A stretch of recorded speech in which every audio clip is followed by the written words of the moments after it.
Hello, my friend, and welcome to Wisdom Trek. I am Guthrie Chamberlain, your guide to wisdom and creating a living legacy. Thank you for joining us for our 3-day per week, 12 Minutes of Wisdom podcast. This is day 382 of our trek, and today is Wisdom Wednesday. Every Wednesday, we will explore for the nuggets of wisdom that are found along the Proverb trail. Today, we'll explore Proverbs chapter 13, verses 13 through 25. We're broadcasting from our studios at the Big House in Marietta, Ohio. We had such a blessed time with the Chamberlain Reunion at the Big House this past weekend. Reconnecting with siblings, cousins, aunts, and uncles was such an enjoyment. We are truly blessed to have a family and a homestead that we do. When this day's trek is released, Paul and I will be in Chicago for the Podcast Movement annual conference. I am honored to have the privilege to speak at one of the PMX sessions, which is similar in format to the popular TED Talks. These are short 15-minute sessions and are designed to inform and inspire the listeners with a topic that will be useful to help podcasters succeed in their podcasting journey. The talk that I will be giving is titled The 10 Truths for Creating Your Living Legacy Through Podcasting. My talk is very similar to the Wisdom Trek podcast that I do each day. It is my hope and desire to provide the audience with practical tips that will help them to live their legacy each day. One way to ensure a living legacy is by obtaining wisdom, insight, and understanding. And there is no better source for this than the book of Proverbs, and today's trek is titled, Walk with the Wise and Become Wise. So let's begin with Proverbs chapter 13 and verse 13. People who despise advice are asking for trouble. Those who respect a command will succeed. A person who does not seek advice from wise and tested people will end up making foolish decisions and will end up in trouble. In fact, that person is considered a fool. The fact is that to succeed, you must be willing to take advice and learn from others that have proven themselves successful in various areas of their lives. We must respect and seek out those who are wise. Verse number 14. The instructions of the wise is like a life-giving fountain. Those who accept it avoid the snares of death. We need to seek out the instruction of those individuals that have gained wisdom and insight through the years of their life journey. That wisdom will be like water in the desert, providing us life and sustenance to carry on where otherwise we would perish. Verse number 15. A person with good sense is respected. A treacherous person is headed for destruction. It is very refreshing to be in the presence of a person with a wealth of common sense. It seems so rare in today's world. We can respect a person who has these traits. On the other hand, a person without good sense cannot be trusted because they are unreliable, unfaithful, and two-faced. Verse number 16. Wise people think before they act. Fools don't, and even brag about their foolishness. A sign of a wise person is one that is not reactionary. They will take the proper time to think before taking action.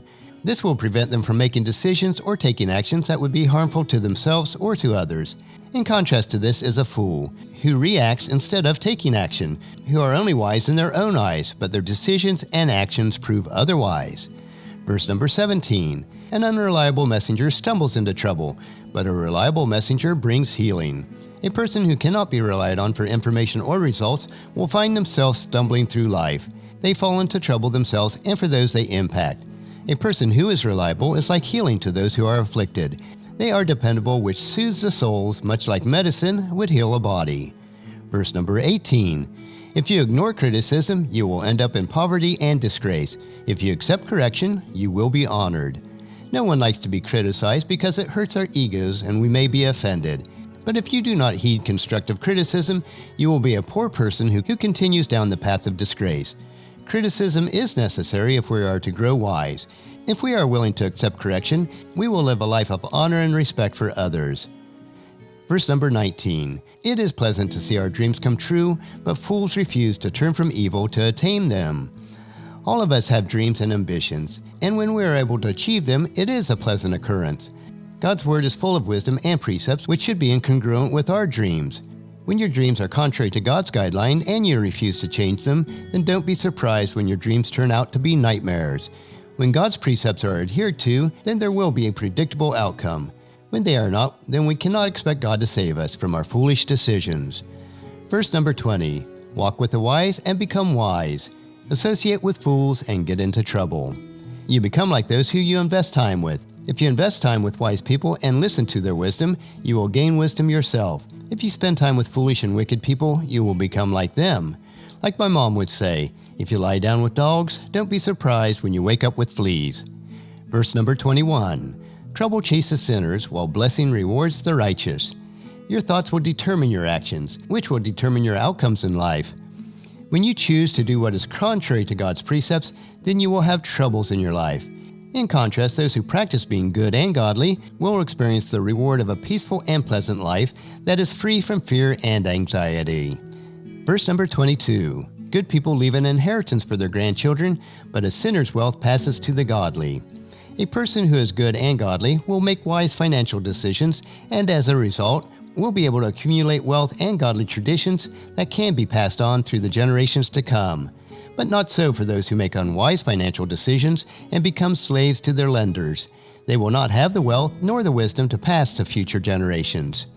Verse number 23. A poor person's farm may produce much food, but injustice sweeps it all away.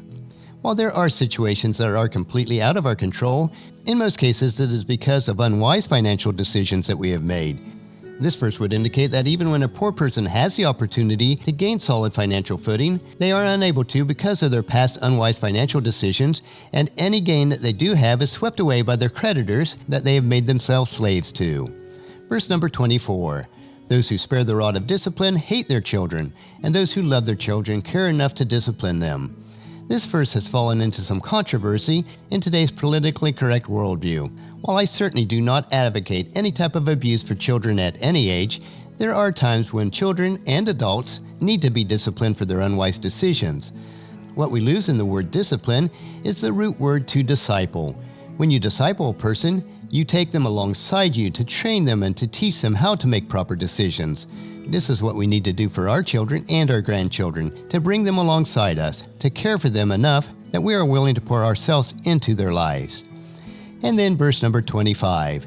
The godly eat to their heart's content, but the belly of the wicked goes hungry. If you have the right mindset about contentment, then regardless if you're in plenty or in want, you will still be content with what you have. Those who are not content with what they currently have certainly will not be content with more. This applies to food or anything else in life. And that brings us to the end of the trail for today as we complete Proverbs chapter 13. Once again, the wealth of wisdom that we're able to dig up from these nuggets contained in these verses is amazing. It certainly is true that if we walk with the wise, we will become wise. So let's walk on today. On our next trek, which will be Philosophy Friday, we will continue to ponder and study the cycles and seasons of life, and in particular, the season of spring. So encourage your friends and family to join us and then come along with us on Friday for another day of Wisdom Trek, Creating a Legacy. That will finish our trek for today. Just as you enjoy these daily doses of wisdom, we ask you to help us to grow Wisdom Trek by sharing it with your family and friends through email, Facebook, Twitter, or in person when you meet with them, and invite them to come along with us on each trek. If you'd like to listen to any of the past daily treks, they are available at wisdom-trek.com. And don't forget to subscribe to Wisdom Trek so that each day's trek will be downloaded to you automatically. The journal for today's trek is available at wisdom-trek.com. Thank you for allowing me to be your guide, your mentor, but most importantly, I am your friend as I serve you through the Wisdom Trek podcast and journal. As we take this trek together, let us always live abundantly, love unconditionally, listen intentionally, learn continuously, lend to others generously, lead with integrity, and leave a living legacy each day. This is Guthrie Chamberlain reminding you to keep moving forward, enjoy your journey, and then create a great day every day. See you on Friday.